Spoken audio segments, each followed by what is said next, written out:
Bonsoir, bienvenue à vous en direct. Votre émission pour aller plus loin ce soir sur la démocratie participative qui veut bousculer la démocratie représentative. Face aux partis politiques, les citoyens cherchent à s'organiser. Entre le mouvement Nuit debout et l'idée d'une primaire citoyenne, il y a beaucoup d'effervescence. Mais pour quelle issue concrète, le débat est à suivre. Et dans ce contexte, cette question ce soir, les clivages politiques traditionnels peuvent-ils exploser en France? Emmanuel Macron souhaite se placer au-dessus de ses frontières. L'initiative n'est pas nouvelle dans notre histoire politique, mais elle n'a jamais abouti. Alors qu'est-ce qui coince? On en parlera avec de nombreux invités en notre compagnie. Enfin, l'entretien ce soir, elle est l'avocate des grands dossiers du terrorisme, que ce soit pour les attentats de Mera, de l'Hypercacher ou des attaques de Paris. Samia Maktouf représente les familles des victimes et les accompagne dans un long processus judiciaire. Soutien et avocate, Samia Maktouf pour le grand entretien tout à l'heure. Voilà pour le programme, merci de votre fidélité. Tout de suite, les repères de l'actualité ce soir avec Sophie Normand-Couturier.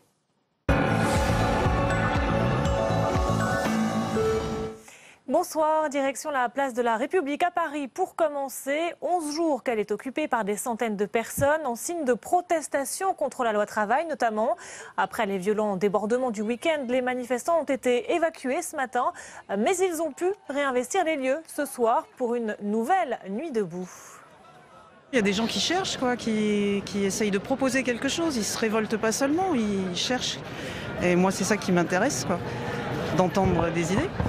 Et ce qui est vraiment intéressant à voir pendant les AG, c'est que les gens parlent, ils ont 2 minutes de parole, mais tout le monde parle. Et tout le monde est écouté quoi qu'il ait à dire, quoi qu'il dise. C'est-à-dire qu'il peut parler du Congo-Brazzaville, de la vie après la mort ou de son parcours personnel. Personne ne va juger. C'est la 5e fois que je viens, j'essaye de venir le plus possible après le travail. Et je pense que c'est important d'être là en fait. Ce qui manquait aux Français et dans toute démocratie, si on se dit en démocratie, c'est une agora, un espace où tout le monde vient discuter. Et c'est dans ce contexte que Manuel Valls a donné ce matin des gages à la jeunesse. Le Premier ministre recevait une nouvelle fois les organisations d'étudiants et de lycéens. Une série de mesures a été proposée pour faciliter l'entrée des jeunes sur le marché du travail. Les détails avec Sandra Cerquera. Taxer les CDD pour mieux favoriser les CDI, c'est la première mesure annoncée ce matin. Toute entreprise qui fera signer un CDD devra payer plus de cotisations chômage. Le barème de cette surtaxation sera défini par les partenaires sociaux. Une mesure que la CGPME ne s'explique pas. Ça va décourager les entreprises qui voulaient embaucher, ça va augmenter le poids des charges sociales pour celles qui malgré tout se résoudront à embaucher. Puis au bout du compte, c'est contre-productif pour l'ensemble des entreprises, mais pour l'ensemble des Français aussi. Autre annonce, des bourses étudiantes prolongées de 4 mois maximum après la fin des études. Jusqu'à 550 €, cela concernera 126 000 jeunes en recherche d'emploi.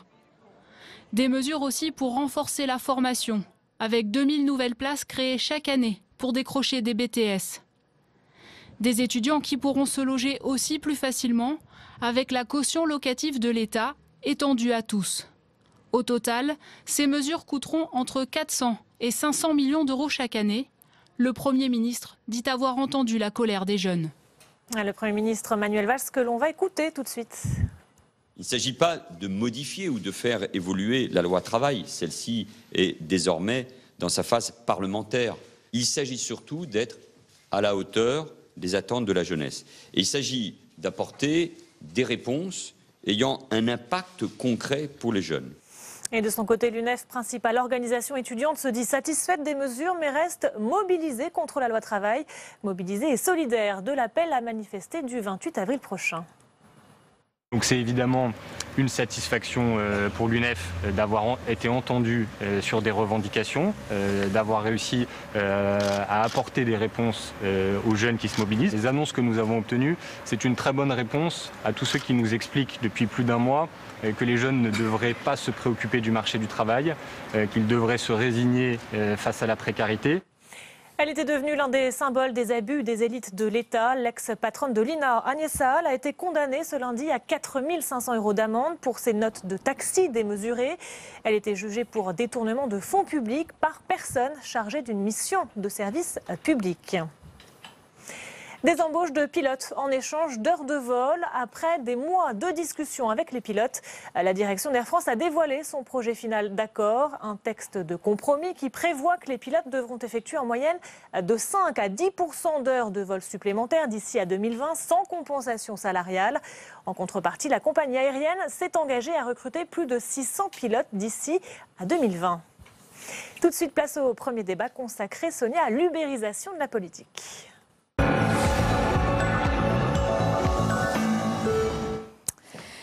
Oui, effervescence citoyenne, effervescence d'une partie de la jeunesse entre le mouvement Nuit debout et l'idée d'une primaire citoyenne. Eh bien, ça bouge, même si pour le moment, c'est encore flou. Il y a une constellation de revendications dans le pays, une volonté de bousculer la démocratie représentative, mais pour quelle issue concrète? On va s'intéresser ce soir à ce qui est désormais appelé l'ubérisation de la vie politique française. Et on en parle avec nos invités ce soir. Xavier Alberti, bonsoir. Bonsoir. Et bienvenue à vous. Vous êtes chef d'entreprise et membre fondateur du mouvement dont on va parler, la transition, en faveur donc d'un candidat de la société civile à l'élection présidentielle de 2017. Merci de nous accompagner. Marion Mourgue, bonsoir. Bonsoir. Bienvenue, journaliste politique au Figaro Magazine. Nous accompagne Hervé Lebras, bonsoir. Bonsoir. Démographe, directeur d'études à l'INED, auteur de nombreux ouvrages, dont notamment Anatomie sociale de la France aux éditions Robert Laffont. Et Jean-Daniel Lévy nous accompagne. Bonsoir et bienvenue. Directeur du département politique et opinion d'Aris Interactive. Alors, madame, messieurs, Xavier Alberti, pour commencer, à chaque fois que nous abordons ce débat de la révolution citoyenne ou de la vague citoyenne, on entend dire c'est trop tôt, c'est pas possible en France. Est-ce que vous l'entendez ce discours? Est-ce qu'il vous décourage ou peut-être au contraire qu'il vous motive? On l'entend forcément, il ne nous décourage pas, il ne nous motive pas. De toute façon, nous pensons que nous n'avons pas le choix. C'est-à-dire que la situation dans laquelle se trouve ce pays aujourd'hui, elle nous intime l'ordre de faire quelque chose, de nous mobiliser, de nous lever. On a tendance à dire que la posture de la critique assise, c'est terminé. Non, il faut qu'on se lève, il faut qu'on agisse. On a décidé d'agir aujourd'hui, par exemple, en lançant l'initiative de la primaire des Français, en disant il faut que les Français soient en capacité de pouvoir présenter leur candidat à la présidence de la République et ne plus être soumis aux diktats des appareils politiques traditionnels. On va voir en quoi consiste exactement cette initiative. Jean-Daniel Lévy, les sondages, enquête après enquête, montrent qu'il y a vraiment un besoin de renouvellement, de changement. Mais si on va plus loin, comment ça se matérialise? Comment ça se concrétise, cette volonté? Comment on peut l'appréhender? Sondage après sondage, et il y en a même un qu'on a réalisé ce matin, en tout cas qui a été rendu public ce matin, qui a été réalisé pour un des acteurs, qui s'appelle Nous Citoyens.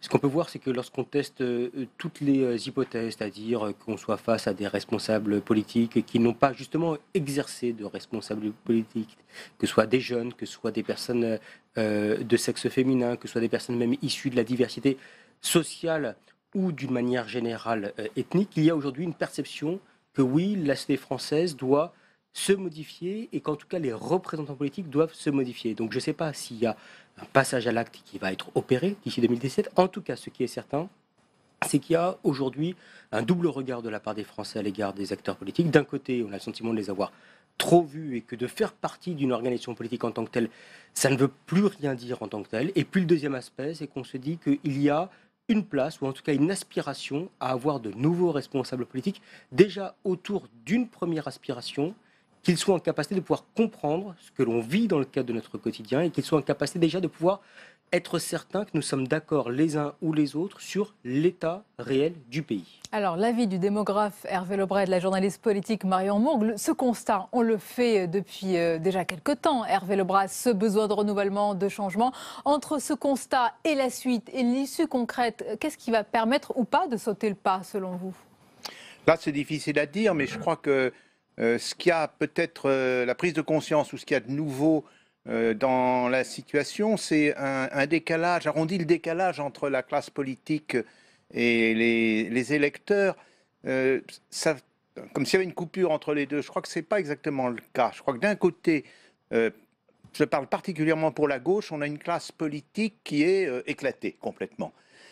Mais les électeurs, l'électorat de gauche, dans un travail récent, j'ai publié une analyse des 1995 cantons, et on voit que l'électorat de gauche, au contraire, n'est pas divisé. Il est notamment, on le voit, dans la manière dont, au second tour, les électeurs de l'ensemble de la gauche, qui quelquefois étaient confrontés à 2 ou 3 courants différents, qui en plus de ça ont un représentant au second tour qui est peut-être mélenchoniste ou lien, peut-être plutôt social-démocrate, peut-être même écologiste, eh bien, peu importe, ils votent. Et donc, il y a une atmosphère assez curieuse dans le pays, parce que c'est comme si la classe politique et ses conflits étaient déconnectés.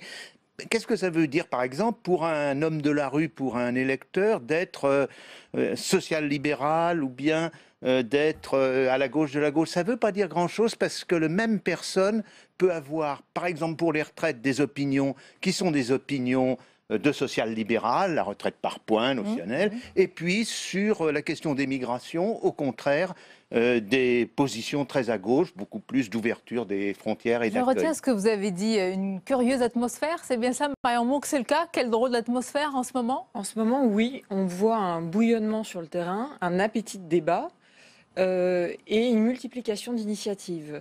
Avec celle que vous lancez, avec Nuit debout qui est à sa 10e journée, 11e, je crois, place de la République. Donc on voit ces initiatives et on sent que ce n'est pas des initiatives qui sont apolitiques, elles sont juste en dehors des partis politiques. La question, c'est quel est le débouché de ces initiatives? Parce que on est dans une 5e République où tout se passe autour de la présidentielle, où pour aller à la présidentielle, il faut 500 signatures, etc. On sait comment ça fonctionne. Donc quel est le débouché de ces initiatives? Et en même temps, on sent bien que ces gens ne se retrouvent pas dans les partis traditionnels. Donc qu'est-ce qui va se passer dans les prochaines semaines, dans les prochains mois? Et on voit aussi que les politiques viennent voir à République sans oser s'exprimer, parce qu'en se disant, oh là là, on voit bien que les jeunes gens ne veulent pas de récupération. Donc voilà, on sent qu'il va se passer quelque chose, mais on ne sait pas encore quoi. Il y a beaucoup de tâtonnements, Xavier Alberti. D'ailleurs, de la part des responsables politiques, aussi des journalistes, on a du mal aussi à appréhender ces mouvements. Alors le vôtre, il est plus clair, vous voulez une primaire citoyenne, mais ça participe du même appétit, de la même appétence que les Nuits debout. Quel est le ressort de ce mouvement pour la transition? Quel est le but, le ressort, et qu'est-ce que vous cherchez? Quelle revendication principale? Pas de revendication principale. Je crois qu'on est en train de rentrer dans un nouveau monde. C'est peut-être pour ça qu'on tâtonne et que tout le monde tâtonne, parce que ce qu'on est en train de vivre est une expérience inédite, en tout cas à l'intérieur de la 5e République et probablement des 3 dernières républiques. Mais mis à part une parenthèse peut-être, qui était Conseil national de la résistance, c'est-à-dire où la gauche et la droite se sont retrouvées autour d'une table à un moment critique de l'histoire de la France pour poser les bases des 30 ans qui venaient. On est probablement à un moment identique, sauf qu'on ne sort pas d'une guerre. Mais ce qui a énormément changé sur les dernières années, c'est d'abord la dégradation de la situation générale de ce pays. 6,5 millions d'inscrits à Pôle emploi, 4 millions d'allocataires du RSA, un Front National à 30%. Je rappelle juste qu'il y a un Premier ministre qui a quitté la vie politique avec un Front National à 16,5 ou 16,8% il y a quelques années. Là, le Front National est à 30%, ça fait plus frissonner personne. Donc c'est la situation générale qui s'est dégradée. Et c'est sur la base de cette situation générale qu'aujourd'hui, on se retrouve dans une situation où il faut trouver un nouveau système. Le constat de la transition, c'est de dire ce pays est bloqué, il est bloqué. Le sujet, c'est pas trouver les solutions. Les solutions, elles sont sur la table. On l'a compris. C'est la suite qui est plus un gros point d'interrogation. Il faut débloquer. Le sujet, c'est d'abord par la réforme, la mère de toutes les réformes, c'est-à-dire la réforme institutionnelle. Il faut renouveler le personnel politique de ce pays, il faut renouveler la représentation nationale de ce pays en appliquant des règles très simples qui vont au-delà du strict cumul et qui se retrouvent plutôt dans l'encadrement du renouvellement des mandats. En 10 ans, on dit quelque chose de très simple, on dit 12 ans de mandat aux fonctions politiques nationales dans une vie. Si on appliquait cette règle demain matin, on renouvellerait 99% des 2 chambres. Alors, voilà un point précis et je fais réagir. Alors d'abord, Jean-Daniel Lévy. D'un point de vue d'opinion, ça marche très bien. C'est-à-dire qu'aujourd'hui, quand on interroge les Français, quand on leur dit est-ce que vous êtes pour le cumul des mandats, ils disent non. Est-ce que vous êtes pour une limitation du cumul des mandats dans le temps? La réponse est oui. D'ailleurs, on voit bien que l'idée de ne pas permettre de se présenter 3 fois à l'élection présidentielle avait recueilli un assentiment qui est un assentiment extrêmement fort. Et est-ce que vous souhaitez d'une manière générale une forme d'assainissement de la vie politique et plus d'honnêteté, plus de diversité? La réponse est oui. Dire non Qui peut dire non? Et en même temps, quand on regarde les comportements, on voit que dans un même élan, jusqu'à présent, en tout cas avec l'offre politique qui leur est proposée, ils vont avoir tendance à privilégier des personnes qui sont des personnes assez expérimentées. On peut rappeler par exemple que c'est Alain Juppé aujourd'hui qui est le favori non seulement de la primaire à droite, mais également pour la prochaine élection présidentielle, et qui ne coche aucune des cases qui a été indiquée précédemment. Que les Français vont avec bonheur voter pour... Il y a une schizophrénie française et il y a un regard qui d'un côté les amène à dire, d'un point de vue moral, entre guillemets, ou d'un point de vue idéal, on aimerait bien qu'il y ait une forme d'assainissement de la vie politique, et puis parfois un regard qui les amène à considérer que l'efficacité amène ou appelle à une forme d'expérience. Cette expérience peut être aussi bien une expérience dans le temps, une expérience à caractère géographique. Et celle-ci, voilà. Et cette différence n'arrive pas aujourd'hui à être levée par des personnalités. Je ne dis pas que ça ne pourra pas être le cas, mais en tout cas, jusqu'à présent, personne n'a réussi à faire la preuve qu'il était en capacité de recherche tenir les deux d'expérience dans un monde compliqué, de menaces, mais aussi besoin de renouvellement. Comment on arrive à marier ces deux aspirations ? On est dans cette phase-là. On voit bien que l'expérience, par exemple, Place de la République, elle a lieu tous les soirs, mais en effet, il y a cette question d'efficacité. Comment ça se traduit ? Comment une personne, alors qu'on est dans des collectifs à chaque fois, comment une personne peut incarner ce collectif ? Alors qu'il y a ce désir que la parole soit partagée. Ça veut dire qu'on retombe dans les mêmes travers d'une personnalisation. Donc comment ces mouvements peuvent déboucher sur quelque chose ensuite ? C'est là... Ça, c'est un point aussi. Oui, Hervé Lebrun, on va réagir sur les différents aspects. Oui, moi, je pense l'exemple de la résistance de 1945 est intéressant, mais 1945 a été possible parce que la classe politique précédente avait été discréditée pendant la guerre. Donc c'est une classe très jeune qui est arrivée au pouvoir. Le problème, c'est, je ne dirais pas comment déloger la classe actuelle, mais c'est un très gros problème. Parce que la classe actuelle, elle ne va pas se sacrifier. Et le terme de l'expérience est très intéressant parce que ce qu'on sait maintenant, c'est qu'au fond, dans nos sociétés modernes, l'expérience ne compte pas pour grand-chose. Des études ont été faites, par exemple, un groupe du CNRS, un labo du CNRS, le CREAPT, travaille sur l'expérience au travail. Il a été très déçu, il a trouvé que l'expérience comptait pour très peu par rapport à la compétence, parce que les savoirs se renouvellent vite. Et donc, ce thème de l'expérience, c'est un thème qui est agité par les hommes politiques pour se maintenir, justement. Alors, peut-être que les Français y croient encore, mais un peu, au fond, un petit peu de... réagir.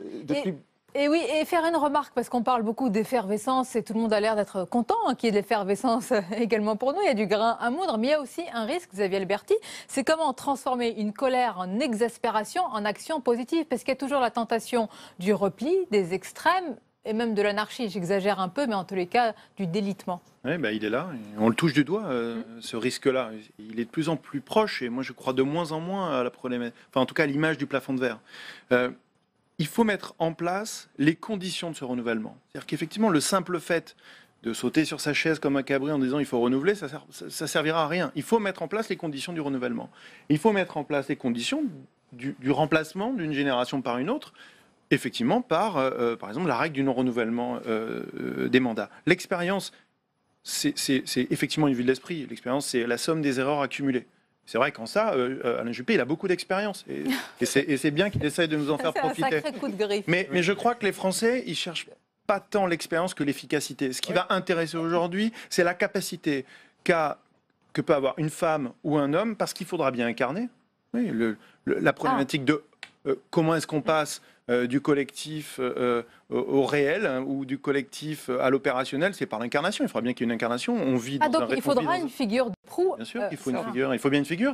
La question, c'est qu'on aimerait faire en sorte qu'elle ne nous soit pas imposée par des appareils qui ne pèsent plus rien. Je rappelle que réunis, le Parti socialiste et les Républicains, ça a moins d'adhérents que la Fédération française de canoë-kayak. Donc ça pèse quand même rien. Et ce sont ces appareils-là qui verrouille à travers le système de la bourgeoisie d'État et de la bureaucratie syndicale un modèle complètement sclérosé qui fonctionne plus du tout.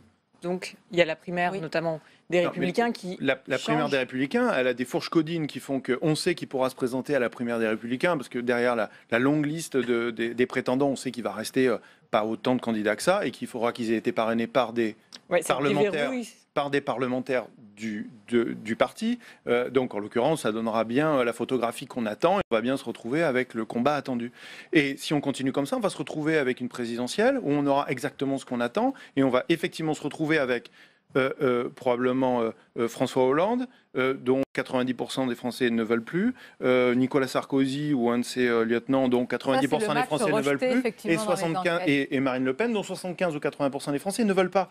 Donc on voit bien que ce modèle se reproduit. C'est plus, on n'est pas en train de c'est pas un modèle deux modèles démocratiques qui s'opposent. C'est un modèle démocratique qui essaye aujourd'hui de de se remettre en vibration et d'empêcher la reproduction Moi, aristocratique. je reviens juste un tout petit peu en arrière. Vous parliez d'exaspération et de colère. Et on voit que c'est une épine dans le pied du gouvernement parce que justement, cette exaspération, elle monte et on voit qu'il y a des tensions, etc. Donc comment on fait pour que ça n'explose pas et que ça ne se traduise pas en violence sociale? Parce que là, on sent qu'une petite étincelle peut mettre le feu et que c'est en train de se tendre de plus en plus. Donc il faut que cette parole soit en effet positive. Vous avez utilisé le Qu'elle soit juste mot. transformée maintenant. Voilà.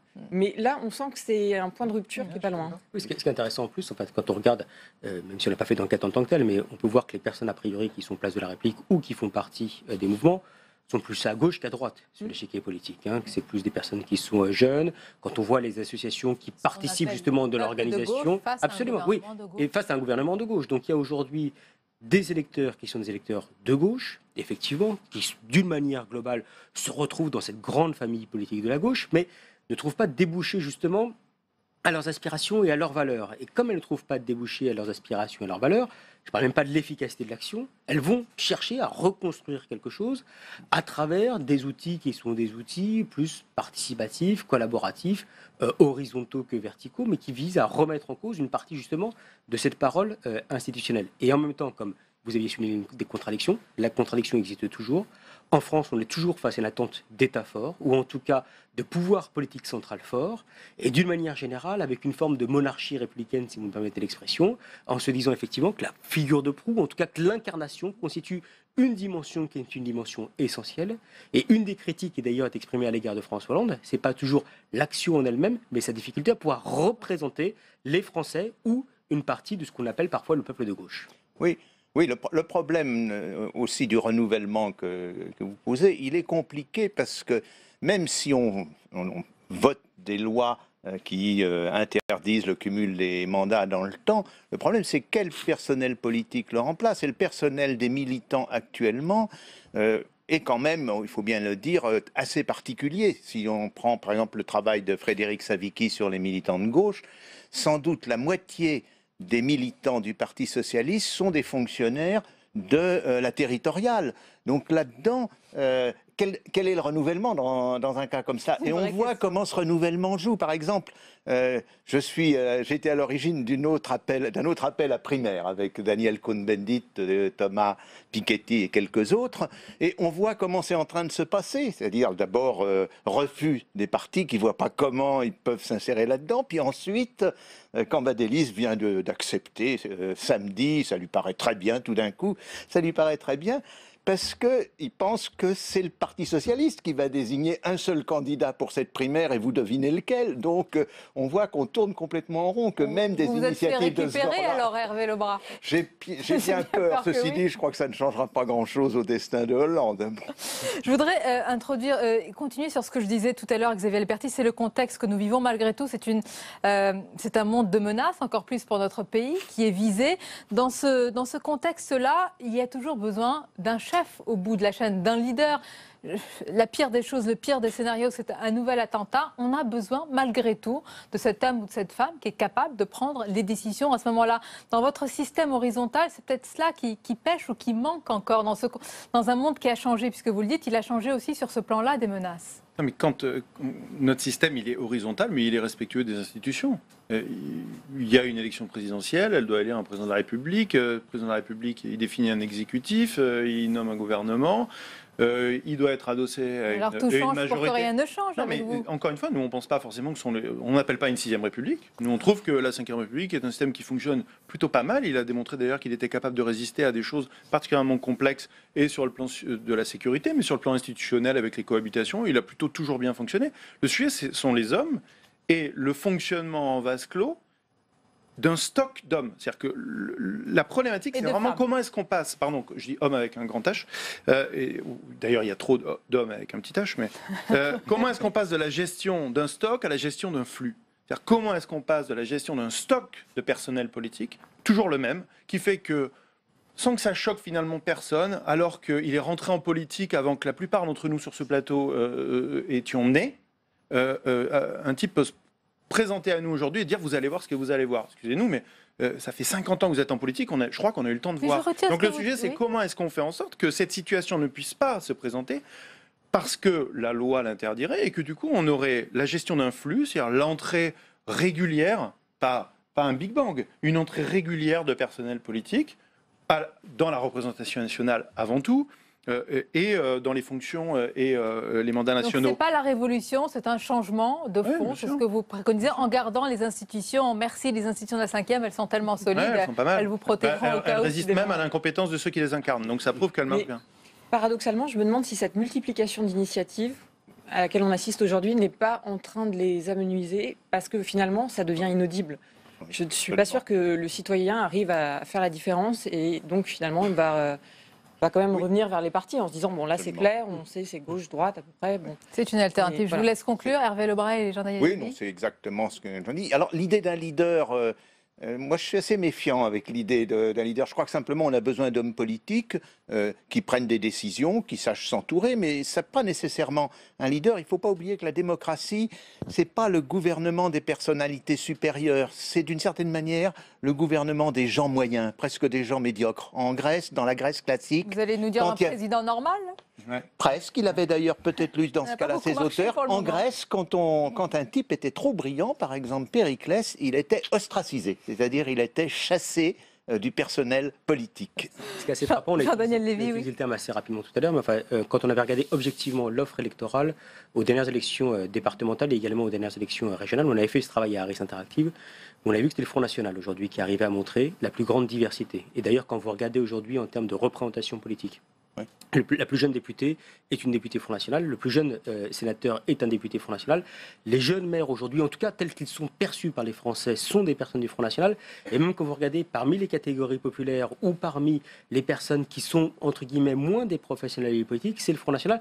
Et ça peut peut-être d'ailleurs expliquer une partie aujourd'hui de son succès, pas uniquement en termes d'offres politiques, mais également en termes de manière de parler justement de la vie quotidienne des Français et de se dire, eux, au moins, connaissent un petit peu les préoccupations que l'on peut avoir, et ça peut expliquer la progression de cette formation politique. En tous les cas, on va suivre de manière plus générale cette effervescence et votre initiative. Merci pour ce débat. Restez avec nous. La suite de votre émission est justement pour tenter de calmer la colère d'une partie de la jeunesse. Eh bien, le Premier ministre a présenté une batterie de mesures, et c'est l'édito Écho ce soir.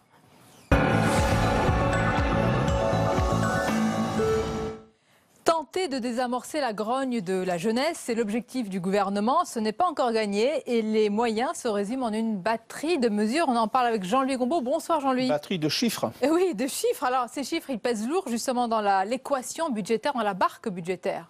Ben oui, la barque est archi pleine et les caisses sont presque vides. Donc c'est fait une dualité assez curieuse. Effectivement, ça s'additionne au fur et à mesure que les mois passent. Rappelez-vous, d'abord novembre, les mesures de sécurité, 400 millions d'euros qui arrivent là-dessus. Puis ensuite, il y a eu le plan jeune. Il y avait déjà un plan jeune à l'époque. Ça fait 500 millions, c'est-à-dire que la garantie jeune a été étendue. Le plan d'urgence pour l'emploi, 2 milliards d'euros. Les agriculteurs, 800 millions d'euros. L'augmentation du point d'indice des fonctionnaires, 1,7 milliard. Et puis là, on arrive sur 400 millions. Alors, c'est très difficile de dire si c'est en 2016, 2017, parce qu'il y a beaucoup de ces dépenses qui auront lieu, notamment sur les mesures qui ont été annoncées aujourd'hui, sur les bourses notamment, qui interviendront en 2017. Mais si on prenait simplement 2017, on est sur un chiffre minimum non prévu de 5 à 6 milliards d'euros, ce qui n'est quand même pas négligeable. Et ce qui est intéressant dans cette affaire, c'est la manière dont M. Valls a présenté cette addition. Par exemple, il n'a pas dit ce que je viens de dire. Il a dit 400 millions. C'est très bizarre. Il aurait pu dire, oui, attendez, 400 millions, oui, mais enfin, il y en a une partie qui n'est pas comme en 2016, mais il y a une partie sur 2017. Sur l'histoire des bourses, par exemple, il dit 130 millions, je prolonge les bourses de 4 mois pour ceux qui chercheraient un emploi et qui auraient leur diplôme. On pourrait très bien dire, oui, d'accord, mais les étudiants qui prendraient cela, eh bien, ils ne demanderaient pas le renouvellement de leur bourse. Donc, ça ferait une économie quelque part, donc ça ne parle pas exactement 130 millions. Donc, on a l'impression qu'on a voulu faire masse cette fois-là. Donc, oui, je ne plaisante pas, il y a un problème gros, je veux signer un gros chèque pour essayer de se régler cette histoire. Il y a quelques mois, on nous aurait dit, 400 millions, oui, mais attention, on trouvera des économies correspondantes. Ça n'a pas été dit. Donc, quelque part, on a l'impression qu'on ne regarde plus à la dépense, et puis on a fini avec l'austérité. Je ne sais pas si vous êtes comme moi, mais ça sent un petit air politicien dans la phrase de ces chiffres. Mais Jean-Louis, si ça sert en ce petit air, est-ce que c'est de nature, justement, à calmer la grogne? Alors, il me semble, moi, que les observateurs nous disent que ça a plutôt l'air de s'essouffler, cette affaire. En revanche, on peut dire que l'UNEF est sorti très content de cette histoire, et quelque part, on a gagné un petit peu sa neutralité. Et même s'ils appellent à la poursuite du mouvement. Oui, poursuite, mais en même temps, ils sont satisfaits des mesures qui ont été prises. Et donc, quelque part, on sait bien que l'UNEF joue un rôle dans le mouvement des jeunes socialistes et aura un rôle dans les primaires dont on vient de parler juste à l'instant. Et alors, on s'interroge sur l'intérêt politique de cette affaire. Aujourd'hui, par exemple, on nous annonce la surtaxation des CDD. Et l'UNEF dit « Ah, ça, c'est extrêmement bien ». Mais immédiatement, on a une réponse de la CGPME qui est pleine de courroux. Qu'est-ce que c'est cette affaire? On nous augmente encore nos charges. Et encore ce matin, par exemple dans le Figaro, le président du MEDEF, voyons les concessions à répétition qui sont faites devant ce type de mouvement, dit je trouve ça assez intéressant, il dit maintenant la loi travail, eh bien je dis stop. Autrement dit, gardez ce qui existe et ne commencez pas à nous enquiquiner avec une réforme qui n'a ni queue ni tête. Et à partir de là, est-ce que ça valait vraiment le coup de gagner une sorte de semi-neutralité de l'UNEF en échange, au lieu d'avoir une neutralité, parce qu'on n'aurait jamais eu l'appui, mais du MEDEF ou des petits patrons. Et donc l'intérêt politique de tout ça m'apparaît difficilement cernable. Eh bien, nous le saurons dans les prochains jours ou les prochaines semaines. Merci Jean-Luc Gombaud pour votre analyse. Il est 22h30 passé, le rappel des principales informations avec Sophie Normand-Couturier.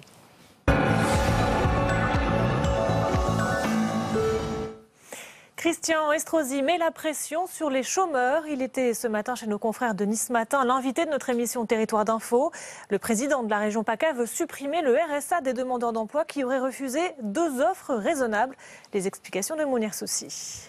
À la tête de la région PACA, Christian Estrosi s'empare de sa compétence sur le front de l'économie. En signant une convention avec Pôle emploi, le nouveau président de région veut rentrer dans une logique de résultats chiffrés dans la lutte contre le chômage. Je vais demander en même temps que je signe cette convention à Pôle emploi, demander qu'on me transmette la liste des agents qui ont refusé 2 offres raisonnables d'emploi.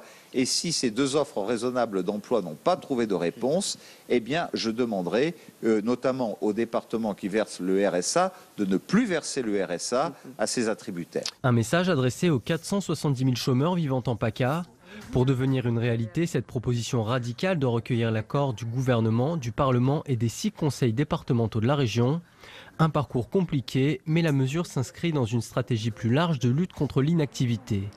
Christian Estrosi veut que toutes les places des centres de formation de sa région soient occupées. Et si ces organismes n'atteignent pas un taux de 70% de retour à l'emploi, il mettra fin à leur conventionnement. Aujourd'hui, 48% des formations en PACA débouchent sur une réinsertion dans le monde du travail.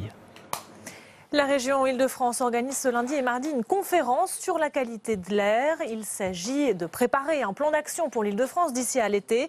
La présidente de la région, Valérie Pécresse, défend notamment l'idée d'une écotaxe pour les poids lourds en transit dans la région. Jérôme Rabier. C'est une image à laquelle les Franciliens sont habitués, mais que la nouvelle majorité régionale souhaite éradiquer. Valérie Pécresse organise pendant 2 jours une conférence sur l'air et avance ses propositions pour lutter contre la pollution. Et pour financer ces mesures, la présidente Les Républicains de la région relance un dossier polémique, la création d'une écotaxe régionale pour les poids lourds en transit. Toutes les routes mènent à Paris, on nous traverse, on continuera de nous traverser.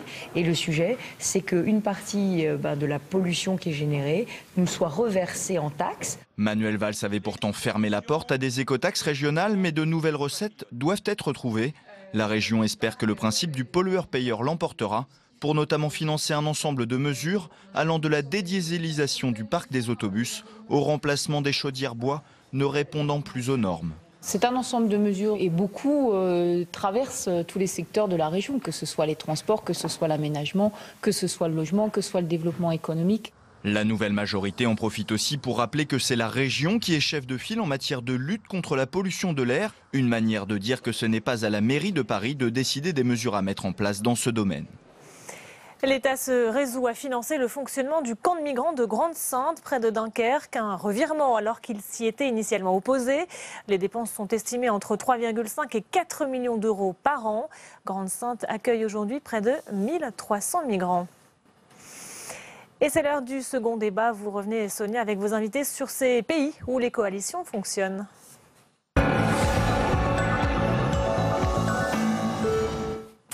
Le besoin de changement, de renouvellement est réel. On veut voir la politique évoluer, mais comment? Les clivages traditionnels droite et gauche peuvent-ils vraiment exploser dans notre pays? Emmanuel Macron n'est évidemment pas le premier à vouloir incarner cette mutation. Beaucoup avant lui ont tenté justement de porter ce changement sans succès. Alors on peut remonter jusqu'à Valéry Giscard d'Estaing et d'autres, comme Le Canuet, qui voulaient donner une nouvelle dimension à la politique française. Alors quels sont les obstacles qui empêchent le changement? On en parle avec nos invités ce soir. Guylaine Ottenheimer, bonsoir. Bonsoir. Et bienvenue, éditorialiste politique, rédactrice en chef du magazine Challenge et auteur notamment du livre remarqué Poison présidentiel chez Albin Michel. Merci de nous accompagner.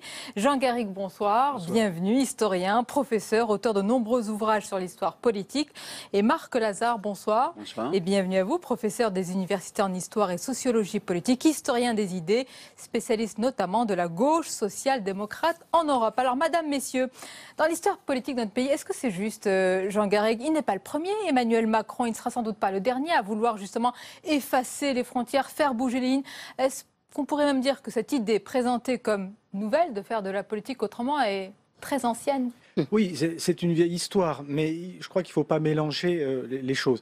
Ce que veut Emmanuel Macron, c'est réunir un mouvement qui pourrait fédérer des hommes de droite et de gauche, du centre, autour d'un projet commun, ce qui est un petit peu différent de choses qui ont déjà existé dans notre histoire, à savoir des coalitions qui réunissaient sur un programme politique ou sur un programme de redressement en période de crise. Depuis l'Union nationale de Raymond Poincaré, le gouvernement du général de Gaulle à la Libération ou d'autres périodes de notre histoire, où comme ça, c'est fait sentir le besoin de réunir des hommes de droite, de gauche, du centre, parfois même d'une droite assez dure. Donc ça, c'est quelque chose qui a déjà existé. Le projet n'est pas nouveau. Le projet d'Emmanuel Macron, moi, il me ferait plus penser à ce que voulait faire François Bayrou à partir de 2007, c'est-à-dire un mouvement qui, précisément, là aussi, rassemblerait des hommes de droite et de gauche autour d'un programme clairement identifié. Vous êtes d'accord, Guylaine Ottenheimer, c'est cette comparaison qui est la plus, oui, la tout plus à proche, fait. la plus réaliste? C'est à peu près le même discours qu'a tenté François Bayrou. Moi, je ne pense pas que de dire que on essaye de transgresser le discours droite-gauche en se présentant comme l'homme providentiel qui va réunir tout le monde, ce soit une grande nouveauté. Je pense que le défaut de cette démarche, c'est de partir de l'homme qui va vers les Français et regardez, moi je vais transgresser, on va faire tous ensemble un programme formidable. Pour le moment d'ailleurs, c'est extraordinaire parce que Emmanuel Macron n'a pas donné la moindre piste, si ce n'est de dire que l'entreprise est fondamentale pour la croissance, enfin du genre de banalité qu'à peu près 80% de l'échiquier politique peut dire.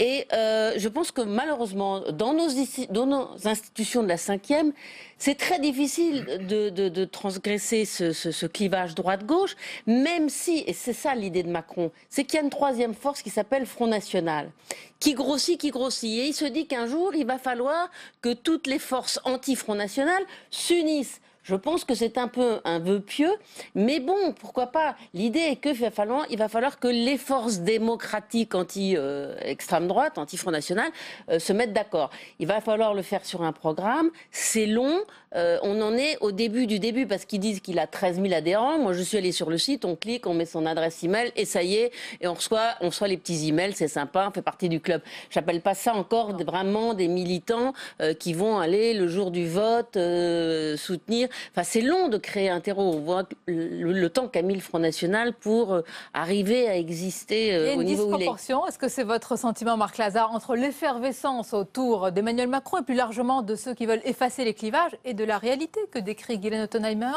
Moi, je ne suis pas tout à fait d'accord. Je pense, bien sûr qu'il y a des précédents, mais je crois que le calcul d'Emmanuel Macron, si je le comprends bien, est celui qui consiste à dire qu'il va y avoir une très grande recomposition politique, et qu'elle a déjà commencé, et qu'il a une carte à jouer. non pas obligatoirement personnellement, il s'en est défendu dimanche soir, mais évidemment c'est un jeu de rôle en disant il faut que ça soit un mouvement qui vienne du bas, etc. Mais je crois que son idée, c'est qu'on est dans une période où justement les grands clivages traditionnels sont en train d'être complètement recomposés, que les familles qui appartiennent à la gauche et à la droite sont divisées par des questions essentielles, économiques, immigration, sécurité et surtout Europe, et que de ce fait-là, à l'issue de 2017, il y aura quelque chose qui va se passer.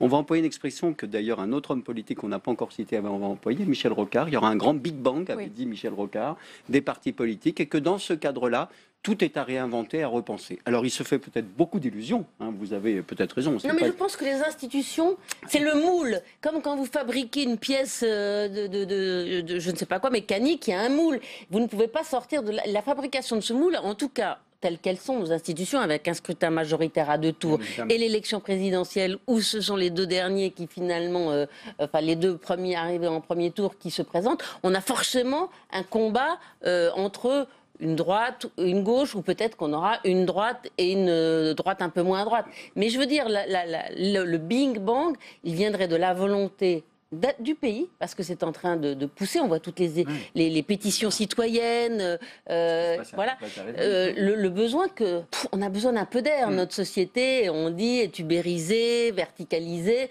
et on continue à avoir ces institutions extrêmement verticales. Donc il y a un besoin d'air, et je veux dire, il va falloir que et les citoyens et un certain nombre d'hommes de la classe politique réfléchir à une autre façon de faire la politique dans les institutions. C'est intéressant ce que vous dites tous les deux. Guylaine Ottonheimer dit on touche peut-être aux limites de la Ve République avec quand même ce qui relève plus de la monarchie présidentielle. Et Marc Lazare dit à juste titre que sur les différents débats qu'on a animés, de la déchéance de nationalité à d'autres thèmes, il y a eu une explosion de ces clivages. C'est aussi mon opinion. Il est très clair qu'aujourd'hui, la partition, elle est une partition qui est ternaire, me semble-t-il, avec d'un côté une droite que j'appellerais centrée sur le souverainisme et peut-être aussi sur l'exclusion, bon, à voir.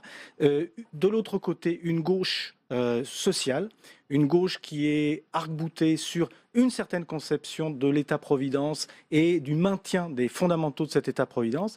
Et puis, me semble-t-il, il y a une sorte de bloc central, et c'est ce bloc central, me semble-t-il, qui intéresse Emmanuel Macron, un bloc central qui, il faut l'observer, a, me semble-t-il, gagné les élections régionales. Il faut voir que ce soit dans les régions gagnées par la gauche ou la droite, sont des coalitions de ce type. Alors je parle de coalitions électorales ou de ralliements électoraux qui ont conduit à la victoire de ce bloc central. Et ce bloc central, me semble-t-il, peut se rejoindre sur un certain nombre d'identifiants, un socle de gouvernance. Et ce socle de gouvernance, me semble-t-il, quelqu'un comme Macron peut l'incarner. Voilà.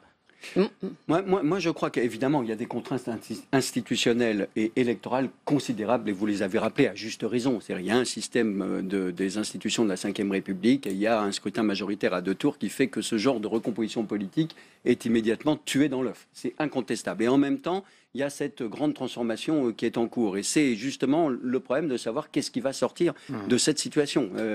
Alors, moi, je crois que, effectivement, c'est ce sur quoi table un certain nombre de responsables. Emmanuel Macron, en plus, se dit... Me semble-t-il, moi je ne suis pas dans le secret de Bercy actuellement ou d'Emmanuel Macron, il se dit en plus, il y a une grande aspiration à la nouveauté en politique. Oui. Et par conséquent, toute cette classe politique à laquelle je n'appartiens pas, il est assez habile. Il dit, moi je faisais une autre activité, je suis venu en politique, j'y prends goût, et il se présente comme un jeune. Donc tout ça... Moi je trouve que c'est un homme providentiel. Je trouve que pour le moment, soit il se propose en homme providentiel et un jour il a l'intention de prendre la tête d'une coalition, de devenir candidat. Moi je pense que pour le moment il n'est pas du tout dans ce schéma. Je pense qu'il est dans un schéma où François Hollande le prendrait comme futur Premier ministre en disant voilà ma nouveauté ça va être ça, mon prochain quinquennat ça va être ça, on a commencé avec la loi Macron, avec la loi El Khomri et on va continuer avec lui sur une forme social-démocrate plus assumée et couper l'herbe sous les pieds à éventuellement le candidat de la droite, si c'est Nicolas Sarkozy, ce que François Hollande pense qui peut toujours arriver, et face au Front National. Donc c'est vrai que François Hollande, aussi médiocre a été son quinquennat, avec un Premier ministre qui s'appelle Macron, et en face un remake de Sarkozy, bon, ça se joue peut-être à quelques points près. Je pense que c'est ça un peu son schéma pour le moment. On verra bien vraiment s'il est aussi transgressif dans ce mouvement qu'il n'a l'a été dans la vie quand il a parlé aussi bien du statut des fonctionnaires que des 35 Mais je heures. retiens que vous... Je pense que la vraie rénovation, elle doit se faire sur les idées. C'est-à-dire qu'on est un pays totalement archaïque. C'est-à-dire il y a le moindre mouvement social, il y a la moindre crainte des jeunes, allez, on fait un chèque. Je ne suis pas contre le fait qu'on aide les jeunes à trouver un job pendant qu'ils n'ont pas de bourse et pas d'argent et pas ceci. Enfin, je voudrais surtout qu'on ne continue pas... Ça, c'est très important. Voilà. Jean Garrigue, parce qu'on a l'impression, est-ce que c'est votre sentiment, que pour l'instant, ce qu'on dit, le renouvellement, etc., c'est un slogan. Qu'est-ce qu'on y met derrière? On a du mal à obtenir une réponse concrète, peut-être parce que les différents mouvements, même Emmanuel Macron, n'arrive pas justement à appréhender tout cela. D'autant que tout ça part dans des directions très, très, très diverses. Au même moment, on voit très bien qu'il y a un système qui est à bout de souffle. Alors, la manière dont doit se rénover, se moderniser, se recomposer ce système, c'est une manière, là aussi, polymorphe. C'est-à-dire qu'il y a à la fois des manières d'associer les citoyens à la politique, voir la nuit debout, voir aujourd'hui la primaire citoyenne que réclament un certain nombre d'organisations. Oui, dont on vient de parler. Et puis, il y a aussi l'idée justement d'associer droite et gauche sur un socle commun. Il y a inévitablement une réflexion sur, en tout cas, une modernisation des institutions, une révision des institutions. Alors, c'est pas forcément un passage à la 6e République, mais si l'on veut faire vivre précisément un dialogue entre droite et gauche qui puisse aboutir éventuellement à une grande coalition, là, il faut absolument réfléchir au fonctionnement de nos institutions et à cette bipolarité qui est fatale à notre système politique. Et peut-être regarder ailleurs. Alors, c'est pas justement en allant chercher ailleurs qu'on va pouvoir calquer le modèle. Marc Lazare, vous allez nous répondre. On va voir ce qui se passe en Allemagne, en Italie, et puis comparer à ce qui se passe en France. Est-ce qu'il y a une glaciation du système en France par rapport à nos voisins? On regarde. Pour devenir Premier ministre hollandais, il faut avoir une qualité, savoir faire des compromis. Mark Rutte, l'actuel chef du gouvernement à la tête du Parti libéral, en sait quelque chose. Il dirige actuellement le pays avec les travaillistes. Mais avant cette association, il était allié avec l'extrême droite de Geert Wilders. Un grand écart rendu possible par les institutions des Pays-Bas. Le mode de scrutin proportionnel empêche l'émergence d'un parti majoritaire. Cela a des conséquences sur la stabilité politique. En 10 ans, la Hollande a connu 5 élections législatives anticipées. L'Allemagne aussi est dirigée par une coalition entre les conservateurs de la CDU d'Angela Merkel et les sociodémocrates du SPD. Leur chef, Sigmar Gabriel, détient le ministère de l'économie, un portefeuille clé qui le rend solidaire des décisions du gouvernement. Un gouvernement bousculé par la crise des migrants et l'émergence d'un parti d'extrême droite, l'Alternative pour l'Allemagne, qui a fait une percée dans les urnes lors des dernières régionales. En Italie, le mouvement 5 étoiles, parti anti-système de l'humoriste Beppe Grillo, est aujourd'hui la première force d'opposition. Le Premier ministre démocrate Matteo Renzi fait passer ses réformes avec l'appui des centristes et de formations régionales. Et la modification des institutions fait partie de ces chantiers. La nouvelle loi électorale rompt avec la proportionnelle pour favoriser le parti arrivé en tête et ainsi mettre fin au système des coalitions qui a paralysé le pays. Alors voilà pour ce panorama européen. Comparaison n'est pas raison, Marc Lazare, mais s'il devait y avoir un système, un modèle, lequel serait-il? Oh non, je crois pas. Je crois surtout pas qu'il y ait un Made in Italy ou un Made in Germany ou un Made in Netherlands en matière institutionnelle. Mais la réflexion que m'inspire votre reportage, c'est qu'effectivement, ça a été dit, en Europe, on a plutôt des gouvernements de coalition qui sont liés à des systèmes parlementaires.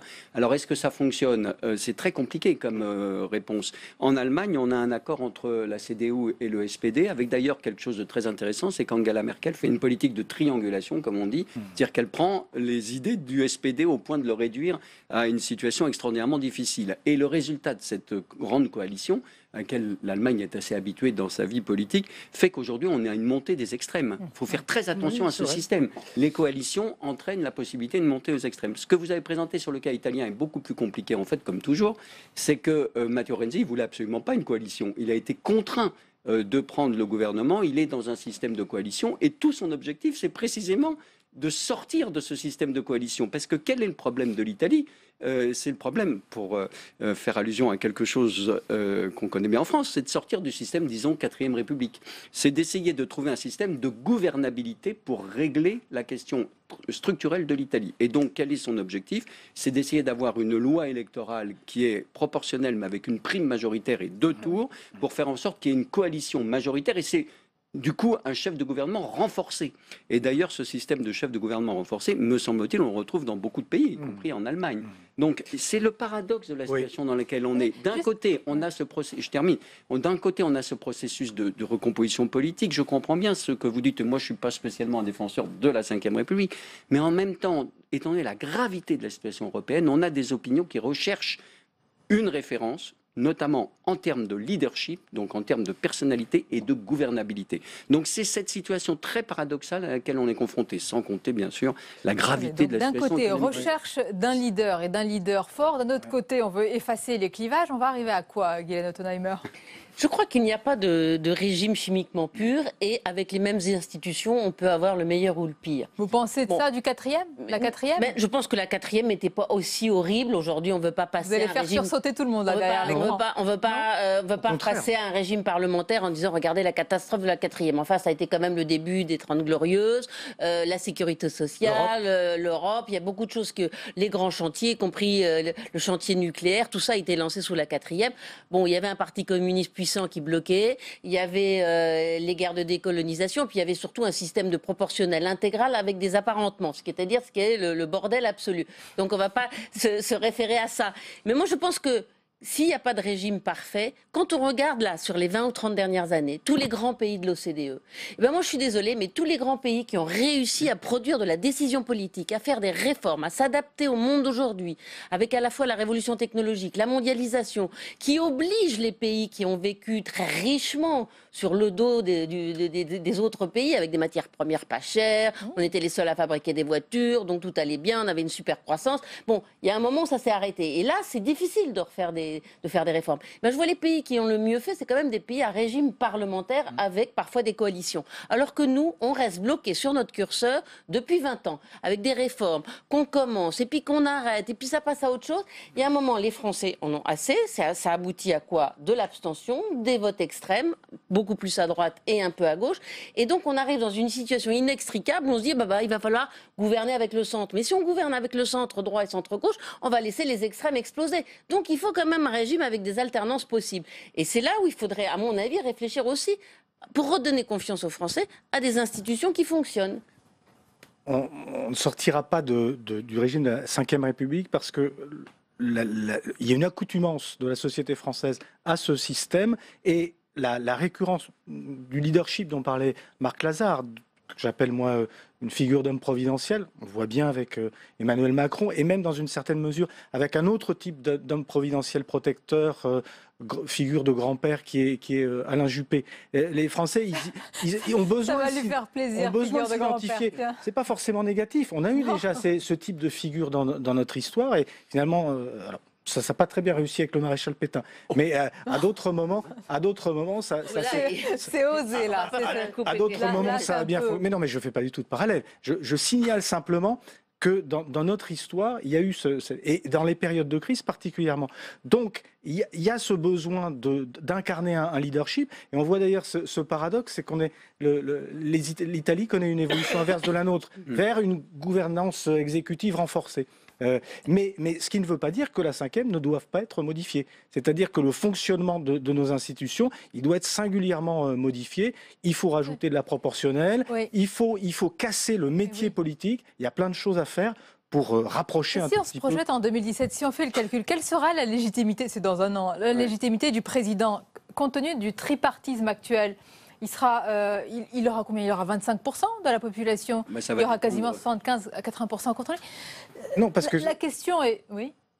Non, mais dans l'hypothèse d'un deuxième tour, sur laquelle ils tablent tous d'ailleurs, qui est donc un deuxième tour contre Marine Le Pen, forcément, il y aura un effet justement de réflexe républicain qui donnera une majorité factice, comme celle de 2002, au président élu. Et je l'espère, je ne l'espère pas plutôt, qui risquerait justement d'oblitérer la nécessité de la recomposition. Moi, je crois qu'effectivement, il y a une question institutionnelle, mais si on prend le titre de votre émission, est-ce la fin du clivage gauche-droite, je crois qu'il faut raisonner aussi de manière plus ample. C'est-à-dire que c'est vrai qu'on est, d'ailleurs en France, comme dans beaucoup de pays européens, où il y a un clivage gauche-droite, ce qui n'est pas le cas de tous les pays, il faut bien voir qu'il y a un certain type d'épuisement de ce clivage. C'est incontestable, je crois qu'on est tous d'accord sur le type de valeur que ça représente, mais qu'en même temps, il reste la nécessité de refonder des clivages. Parce que si on ne fait pas ça, si on va vers un système consensuel, je pense qu'effectivement, dans ce cas-là, c'est la prime aux formations dites extrémistes. Et donc tout le problème aujourd'hui, c'est de savoir sur quoi va se recomposer la vie politique. À mon sens, il y a une des questions qui va devenir fondamentale et qui va être sans doute l'objet de grandes transformations que moi j'appelle culturelles et politiques. Je sais bien qu'elles ne peuvent pas se traduire en termes de partis politiques et en termes de coalition électorale pour le moment. C'est la question européenne. Ça, je pense que c'est la question qui divise toutes les familles actuelles. Et c'est là-dessus qu'on va avoir un grand enjeu en 2017, en plus évidemment des questions de l'emploi, des questions de la sécurité et de la question des migrants. Hein, c'est un clivage qu'annonçait le vote sur le référendum le référendum de 2005 sur la Constitution européenne. Exactement. Moi, je pense qu'il y a épuisement de notre système politique, non pas parce qu'il y a eu trop d'alternance, mais parce qu'aucune n'a marché. Depuis cette fameuse coupure dans les années 90, où on n'a pas eu des institutions pour redistribuer 5% de croissance, c'est pas trop compliqué. Hein, on redonne un peu plus, on investit, ça fonctionne. Gouverner un pays quand il faut remettre à plat les institutions, le système social, l'éducation de masse, des choses qui sont quand même des sujets extrêmement compliqués, sans parler de la question européenne, il faut quand même une base politique importante et une acculturation du programme. Moi, ce que je trouve absolument dramatique, c'est qu'on est à 1 an de l'élection présidentielle et qu'est-ce qu'on regarde? On est comme au Paris Turf, on regarde la cote de Macron, c'est l'homme le plus populaire de France, on n'a même pas regardé ce qu'il y avait dans ses idées, on dit formidable, toutes les caméras sont là. Et moi, ce qui m'intéresse aujourd'hui, c'est de savoir quelles vont être les propositions. Si on était dans un régime parlementaire, aujourd'hui, les forces en présence seraient sur le terrain à défendre leurs idées. Et là, on a juste un petit jeu, vous savez, comme dans les courses de vélo, où on a un candidat des primaires qui donne un petit bout de mesure. Allez, je te fais un petit peu d'ISF, moi je te fais un peu 35 heures. Mais on n'a pas de vrai programme, de vraie dans vision. Votre livre, hein. Voilà. Et moi, je trouve que c'est quand même dramatique, alors qu'on vit quand même des périodes très difficiles, de très grandes mutations, d'en être à ce petit jeu de Paris Turf. Donc on va juger sur les faits, sur les idées, sur les propositions. On les attend, Jean Garrigue. La preuve que non, puisqu'on voit très bien qu'un président, à peine est-il élu, qu'il s'empresse de faire le contraire de ce qu'il avait promis. Ce sont les ravages de cette surprésidentialisation, surpersonnalisation. Et effectivement, cette difficulté à poser les vrais problèmes et les vrais clivages. Effectivement, les vrais clivages, on voit bien qu'ils transcendent aujourd'hui les familles politiques. On le voit bien que la gauche, elle est secouée, elle est divisée par des clivages. Les clivages sont à l'intérieur. À l'intérieur. Et la droite, pareil. Sur la question économique et sociale, le clivage est vraiment très fort. À gauche. Non, entre la droite et la gauche. Vous prenez la question des étudiants, des jeunes. La gauche, elle va trouver formidable. Il y a un sondage qui est sorti il n'y a pas très longtemps. On s'aperçoit que 90% des gens à gauche trouvent ça très bien de donner une allocation aux jeunes. Et on voit qu'il n'y a que 20% de la droite qui trouvent que ça bien. On se dit, mais la droite est très égoïste. Non, la droite, elle ne veut pas de la redistribution. Aujourd'hui, elle veut de l'efficacité économique, c'est-à-dire de la concurrence. Comme une partie de la gauche. Comme oui, une partie mais minoritaire. Croissante de l'électorat de gauche. Vous n'avez pas 100% de gens majoritaires. Mais je pense que sur la question économique et sociale, que ce soit pour la liberté de l'entreprise, même s'il y a une petite partie de la gauche qui est devenue libérale, et il y a une partie de la droite qui est étatiste, protectionniste. Mais je pense que quand même, grosso modo, sur la question économique et sociale, il y a encore une forte différence entre la droite et la gauche. En un mot. Non, pas simplement sur les questions économiques et sociales, et c'est pour ça qu'il faut dire que le clivage gauche-droite n'est pas tout à fait terminé. Parce que là... La conclusion, ça va être une phrase, une référence au philosophe italien, puisque vous m'avez interrogé sur l'Italie. Non, Norberto Bobbio. Et qui disait une chose, c'est qu'au final, entre la gauche et la droite, la question qui divise, c'est la question de l'égalité et du rapport à l'égalité. Et ça, c'est vrai que ça demeure. Qu'après, ensuite... la gauche pense qu'il y a des inégalités qu'il faut corriger par une action. Alors, elle peut être étatique ou autre. La droite considère que les inégalités peuvent être résolues par l'action individuelle. Ça, c'est quelque chose de très profond en Europe. Et ça qui ne s'efface pas, puisqu'on est d'accord. Je vous remercie pour ce débat et cette analyse. Merci à vous. La suite de votre émission. Et tout à l'heure, je vous le précise, ce sera l'entretien. Mon invité ce soir, c'est l'avocate des grands dossiers du terrorisme, Samia Maktouf. Mais d'abord, votre parenthèse du micro trop tard. Et Alex Darmon est allé accompagner la ministre, Myriam El Khomri.